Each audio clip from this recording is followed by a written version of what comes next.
नमस्कार। दिन भर की बड़ी खबरों के विश्लेषण के कार्यक्रम सुनिए सच में आपका स्वागत है। मैं हूं मुकेश कुमार।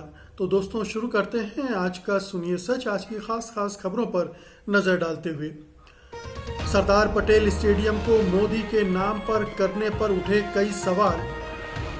बड़ा फैसला, सरकारों के आहत अहम की तुष्टि के लिए राजद्रोह नहीं लगा सकते। पतंजलि ने फिर से कोरोनिल को बताया सही, आईएमए पर भी बरसा। टिकैत ने सरकार को चेताया, सुन ले दिल्ली, 40 लाख ट्रैक्टर घेरेंगे संसद। कोरोना संक्रमण में तेजी को देखते हुए केंद्र ने 10 राज्यों में भेजी टीमें। खास खबरों पर नजर डालने के बाद अब वक्त है आज की बड़ी खबरों के विस्तार से विश्लेषण का। इसलिए सबसे पहले लेते हैं आज की सबसे अहम खबर। अहमदाबाद के मोटेरा में स्थित सरदार पटेल स्टेडियम का नाम अब नरेंद्र मोदी स्टेडियम कर दिया गया है। दुनिया के इस सबसे बड़े स्टेडियम का उद्घाटन आज राष्ट्रपति रामनाथ कोविंद ने किया। गृह मंत्री अमित शाह ने इस मौके पर कहा कि नरेंद्र मोदी ने बतौर गुजरात मुख्यमंत्री इसका सपना देखा था जो अब पूरा हुआ। नए स्टेडियम को दुनिया के सबसे बड़े और सबसे हाईटेक स्टेडियम के तौर पर बनाया गया है। अमित शाह ने आगे ये भी कहा कि अहमदाबाद को स्पोर्ट्स सिटी के तौर पर जाना जाएगा। इसी मैदान पर भारत और इंग्लैंड के बीच टेस्ट सीरीज का तीसरा टेस्ट मैच खेला जा रहा है। इस स्टेडियम में 1,10,000 से अधिक लोग बैठ सकेंगे। इससे पहले ऑस्ट्रेलिया के मेलबोर्न मैदान को सबसे बड़ा माना जाता था, जहां 90,000 लोग बैठ सकते थे। वहीं सरदार पटेल की जगह प्रधानमंत्री मोदी को अधिक तवज्जो देने को लेकर सोशल मीडिया पर सवाल भी उठाए जा रहे हैं। कुछ लोगों का यह भी कहना है कि देश में क्रिकेट स्टेडियम के नाम राजनेताओं के नाम पर क्यों रखे जा रहे हैं। इससे पहले दिल्ली के फिरोज शाह कोटला स्टेडियम का नाम अरुण जेटली के नाम पर रखा गया है। वहीं कुछ लोग ये भी ढूंढने में लगे कि इससे पहले क्या कोई ऐसा प्रधानमंत्री रहा है जिसने अपने कार्यकाल में ही खुद के नाम पर स्टेडियम का या किसी ऐसे बड़े स्थान का नाम रख दिया हो। गुजरात कांग्रेस के अध्यक्ष हार्दिक पटेल ने इसको सरदार पटेल का अपमान बताया है। साथ ही कहा है कि भारत रत्न लौह पुरुष सरदार पटेल ने आरएसएस पर प्रतिबंध लगाया था और उसी कारण आरएसएस के चेले सरदार पटेल का नाम मिटाने पर प्रयासरत हैं।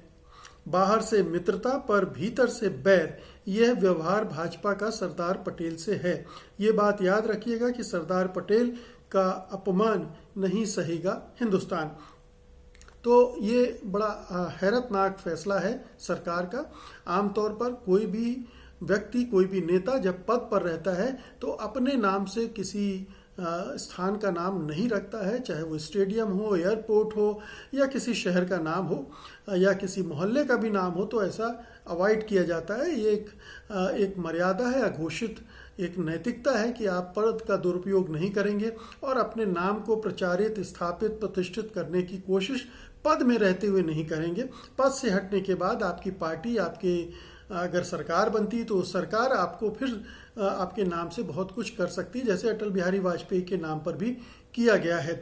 लेकिन ये अनूठा मामला है। बहन मायावती ने भी अपनी मूर्ति बनाई थी और तब भी इसीलिए बहुत हंगामा हुआ था कि ये क्या बात हुई कि आप जीवित हैं और मुख्यमंत्री हैं, तब ये अपनी मूर्ति बना रही हैं। तो ये एक बहुत ही हल्कापन, ओछापन माना जाता है। इसके और भी कारण हो सकते हैं। हो सकता है प्रधानमंत्री आत्ममुग्ध हों और आत्ममुग्धता के चरम पर इस तरह की कोशिशें अक्सर लोग करते हैं। आसपास चापलूसों का डेरा बन जाता है, घेरा बन जाता है और वो आपको चढ़ाते रहते हैं और आप इस तरह की चीज़ें करते रहते हैं। फिर अगर कोई तानाशाह होता है, निरंकुश व्यवहार वाला होता है, तो वो एक आत्ममुग्धता, उसके अंदर ये गुण आत्ममुग्धता का रहता है और वो समझता है कि वो सबसे बेहतर, समर्थ, शक्तिशाली है और उसके नाम पर बहुत सारी चीज़ें होनी चाहिए। इतिहास में अपना नाम दर्ज कराने की उसकी बहुत कहना चाहिए मंशा होती है और भूख होती है और वो उसके लिए प्रयासरत रहता है। तो ये उस दिशा में भी एक कदम हो सकता है। लेकिन सरदार पटेल के नाम को, जिसको बीजेपी इतना भुनाती रही है, उनके नाम को हड़पने की कोशिश करती रही है कांग्रेस से। हालांकि सरदार पटेल ने ही प्रतिबंध लगाया था आरएसएस पर और आरएसएस की विचारधारा से वो बिल्कुल नाइत्तफाकी रखते थे। तब भी उनको हड़पने की कोशिश करती रही है और अब उनके नाम को हटाकर नरेंद्र मोदी का नाम उनकी जगह पर स्थापित करने की कोशिश, एक राजनीतिक संदेश तो इसमें भी पढ़ा जा सकता है।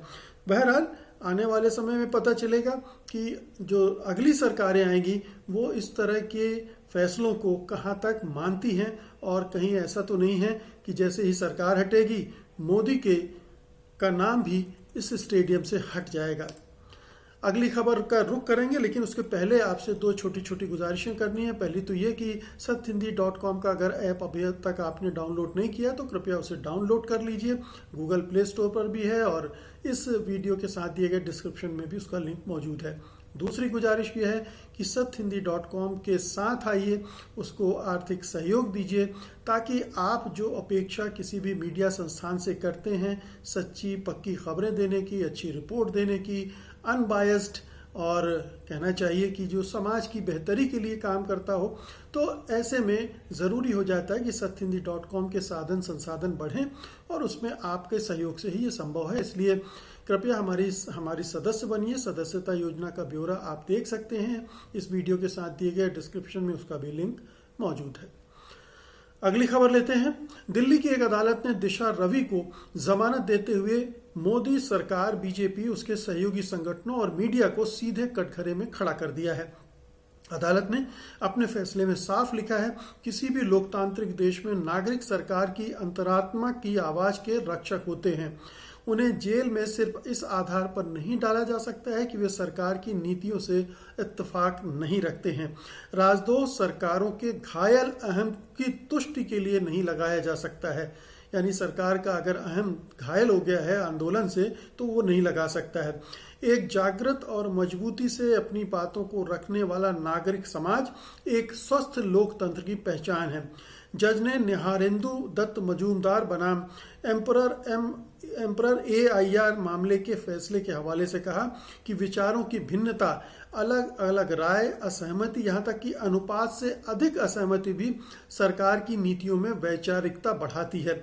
न्यायाधीश राणा ने कहा कि यहाँ तक कि हमारे पूर्वजों ने बोलने और अभिव्यक्ति की स्वतंत्रता को एक सम्मानजनक मौलिक अधिकार के रूप में मान्यता दी और अलग अलग विचारों को सम्मान दिया। उन्होंने कहा कि भारत के संविधान के अनुच्छेद 19 में असहमति का अधिकार दृढ़ता से निहित है। सुनवाई के दौरान न्यायाधीश राणा ने 26 जनवरी को हिंसा के अपराधियों को उस PJF यानी पोएटिक जस्टिस फाउंडेशन या याचिकाकर्ता या आरोपी से जोड़ने वाला रत्ती भर भी सबूत मेरे सामने नहीं लाया गया है। अदालत का ये फैसला आने वाले समय में एक नज़ीर साबित हो सकता है और बात में सरकार से सहमति रखने वालों के खिलाफ राजद्रोह का मुकदमा दर्ज कराने की कोशिशों पर अंकुश लगाने का काम भी कर सकता है। तो बहुत सारी चीज़ें इस फैसले में निहित है। बहुत महत्वपूर्ण फैसला है। सबसे बड़ी बात तो यह है कि सरकार जिस पैमाने पर राजद्रोह कानून का दुरुपयोग कर रही है या UAPA कानून का दुरुपयोग करके लोगों को फंसा रही है, आंदोलनकारियों को, मानवाधिकार कार्यकर्ताओं को, किसी भी आंदोलन से जुड़े लोगों को, आम नागरिकों को, तो उसमें एक तरह से इस फैसले ने पूरा उसका जो पर्दाफाश है वो कर दिया है। अब इस तरह के मामलों में सरकार के सामने समस्याएं खड़ी हो सकती हैं, क्योंकि ये फैसला बहुत सारे लोगों के काम आएगा। इस फैसले के बिना पर अगर वो अपना केस लड़ना चाहेंगे तो मजबूती से लड़ सकेंगे।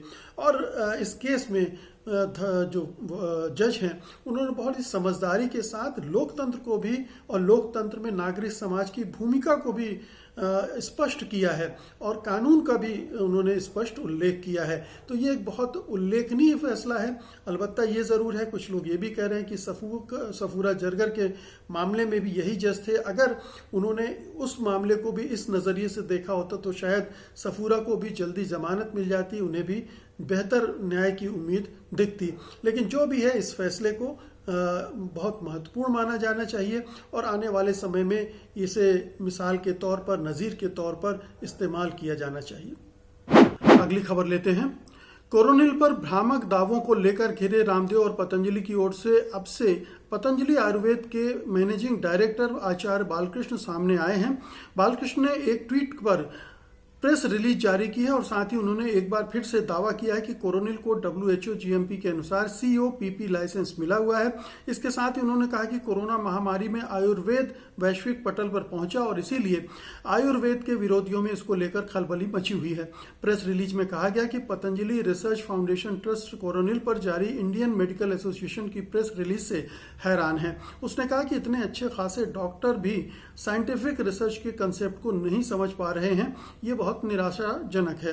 उन्होंने कहा कि कोरोनिल एक प्रमाण आधारित दवा है, ये कोई खुफिया दवा नहीं बल्कि इसके सभी तत्वों के बारे में आम जनता के बीच में जानकारियां दी गई हैं। तो ये एक बार फिर से चूंकि हर तरफ से हमले हो रहे हैं, हर तरफ से दावों को चैलेंज किया जा रहा है और पतंजलि के पास, रामदेव के पास बचाव के कोई रास्ते नहीं है, क्योंकि अभी तक उन्होंने कोरोनिल के दवा होने का कोई प्रमाण नहीं दिया, बल्कि उनकी दवा में लिखा हुआ है सपोर्टिव मेडिसिन, मतलब वो इलाज के लिए नहीं, इलाज चल रहा है तो उसमें सपोर्ट कर सकती है, और वो भी प्रमाण उसको है कि नहीं है उसको लेकर भी संदेह है। फिर हर्षवर्धन की भूमिका को लेकर संदेह है, गडकरी की भूमिका को लेकर संदेह है, सरकार जिस तरह से उनको प्रचारित कर रही है, प्रमोट कर रही है, उसको लेकर संदेह है, और IMA ने तो बाकायदा सीधे अटैक किया है उन चीज़ों पर जिसको लेकर सरकार को सावधान रहना चाहिए था। इस दवा को कतई विश्वसनीय नहीं मानते हैं, कोई भी विश्वसनीय नहीं मानता है, क्योंकि जिस तरह के साइंटिफिक रिसर्च की बात रामदेव ने कही या पतंजलि कह रहा है, उसके कोई प्रमाण उन्होंने नहीं दिए हैं। क्या ट्रायल हुए हैं, कैसे ट्रायल हुए हैं, उनके रिजल्ट क्या हुए हैं, ये किसी के पास नहीं है। इसलिए ये दवा संदेह के घेरे में है। अब बेशक अपने बचाव में पतंजलि, बालकृष्ण, रामदेव कुछ भी कहते रहें, उनके अर्धभक्त तो मानेंगे, लेकिन जिनका दिमाग खुला हुआ है, जिनका विवेक काम करता है, वो इस पर कतई विश्वास नहीं कर सकते हैं। अगली खबर लेते हैं। किसान नेता राकेश टिकैत ने सरकार को संसद घेरने की चेतावनी दे दी है। किसान महापंचायतों के जरिए कई राज्यों की किसान सियासत को नाप रहे टिकैत के बयान अब तीखे होते जा रहे हैं। राजस्थान के सीकर में आयोजित किसान महापंचायत में टिकैत ने मंच से कहा, किसान का ट्रैक्टर तो टैंक ही है, दिल्ली की चमचमाती सड़कों पर किसान का ट्रैक्टर चलेगा। उन्होंने लाल किला तो भूतों का घर है कहा, दिल्ली खान खोलकर सुन ले, अगली काल संसद की होगी और कहकर जाएंगे हमारे साथ 4 लाख नहीं 40 लाख ट्रैक्टर जाएंगे। टिकैत ने कहा कि राजस्थान से किसान आंदोलन में आगे की लड़ाई लड़ी जाएगी और अब की बार लाल किले पर नहीं, हल के साथ संसद में जाएंगे। उन्होंने कहा कि संसद और इंडिया गेट के बाहर बने पार्कों में ट्रैक्टर चलेगा और जुताई होगी, वरना दिल्ली की जबरदस्त घेरेबंदी होगी।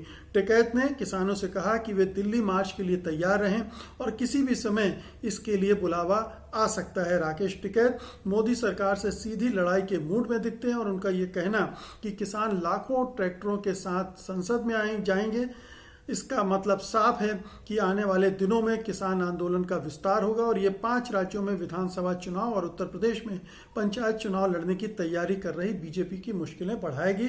तो कुछ चीज़ें बिल्कुल स्पष्ट हैं कि किसान आंदोलन का जो आकार है और जो पहुंच है बढ़ती जा रही है और उससे किसान नेताओं के हौसले भी बढ़ रहे हैं। राकेश टिकैत का जिस तरह से उभार हुआ है 28 जनवरी के बाद से, उसके बाद से उन्होंने हौसले के साथ अब केंद्र सरकार पर सीधे हमले करने शुरू कर दिए हैं और मोर्चा खोल दिया है, साफ साफ शब्दों में कहा जाए तो। और ये मोर्चा सरकार के लिए भारी पड़ सकता है। शायद इसमें कुछ खींच भी हो टिकैत की, किसान नेताओं की, क्योंकि सरकार ने एक तरह से दरवाजे बंद कर दिए हैं, कह दिया हम कानून वापस नहीं लेंगे। तो अब किसानों को लड़ाई जमीन पर लड़नी है और वहां तैयारी करके फिर सरकार पर दबाव बनाने के लिए अगले कदम के बारे में सोचना है। तो संसद का मार्च के लिए मार्च करना एक बड़ी रणनीति का हिस्सा हो सकता है और इससे सरकार डामाडोल हो सकती है। हालांकि सरकार इस बहाने किसान नेताओं पर कार्रवाई भी कर सकती है, उन पर आरोप राजद्रोह के लगा सकती है, आतंकवादी गतिविधियों के लगा सकती है, समाज में अव्यवस्था फैलाने का लगा सकती है और कुछ भी कर सकती है जो वो दूसरे आंदोलनों के साथ करती आ रही है। तो ये खतरा भी है कि एक क्रैकडाउन सरकार की तरफ से किसानों पर शुरू कर दिया जाए। लेकिन चूंकि राजनीतिक जमीन भी सरकार खो रही है, बीजेपी खो रही है, तो उसकी चिंता भी उस दिशा में काम कर रही होगी, ऐसा माना जा सकता है और वो उसे ऐसा करने से रोकेगी। आज की अंतिम खबर लेते हैं। देश में एक बार फिर से बढ़ते कोरोना वायरस को देखते हुए अब केंद्र सरकार सतर्क होती जा रही है। इसीलिए अब केंद्र ने उन 10 राज्यों और केंद्र शासित प्रदेशों में उच्च स्तरीय टीमों को भेजा है जहां पर कोविड मामलों में वृद्धि देखी जा रही है। 3 सदस्यीय टीमों को 10 राज्यों महाराष्ट्र, केरल, छत्तीसगढ़, मध्य प्रदेश, गुजरात, पंजाब, कर्नाटक, तमिलनाडु, पश्चिम बंगाल और केंद्र शासित प्रदेश जम्मू कश्मीर में भेजा गया है। ये टीमें राज्यों और केंद्र शासित राज्यों की सरकारों को कोरोना से निपटने और स्थिति को संभालने में मदद करेंगी। इन टीमों का काम है कि वो स्थानीय प्रशासन के साथ मिलकर कोरोना वायरस के बढ़ते मामलों को रोकने के तरीके सुझाएं और ये पता लगाएं कि ये मामले फिर से क्यों बढ़ रहे हैं। सूत्रों ने कहा कि प्रत्येक टीम का नेतृत्व स्वास्थ्य मंत्रालय में संयुक्त सचिव स्तर के अधिकारी करेंगे। बता दें कि देश में अलग अलग देशों के नए कोरोना स्ट्रेन को लेकर काफी खौफ है। माना जा रहा है कि कोरोना का नया स्ट्रेन अगर देश में फैल गया तो एक बार फिर से लॉकडाउन लगाने की नौबत आ सकती है। बता दें पिछले सप्ताह में महाराष्ट्र में कोरोना के नए मामलों में 81%, मध्य प्रदेश में 43%, पंजाब में 31%, जम्मू कश्मीर में 22%, छत्तीसगढ़ में 13% और हरियाणा में 11% दर्ज की गई है वृद्धि। कोरोना संक्रमण के बढ़ते मामलों के बीच महाराष्ट्र सरकार को कुछ शहरों में लॉकडाउन और कई जगहों पर नाइट कर्फ्यू जैसे सख्त फैसले भी लेने पड़े हैं। तो अब देर से जाग रही सरकार, क्योंकि ये कदम उसको पहले से उठाना चाहिए था। पहले से राज्य सरकारों के साथ संवाद कायम करके उनकी ज़रूरियात का जायजा लेना चाहिए था और उन्हें मदद देनी चाहिए थी। लेकिन कम से कम 2 से 3 महीने सरकार ने इसमें लापरवाही की और इसकी वजह से ये इतने पैमाने पर फैल चुका है। अब देखना यह है कि इसका क्या असर पड़ता है। बहरहाल सत्य हिंदी का ऐप डाउनलोड करें गूगल प्ले स्टोर पर।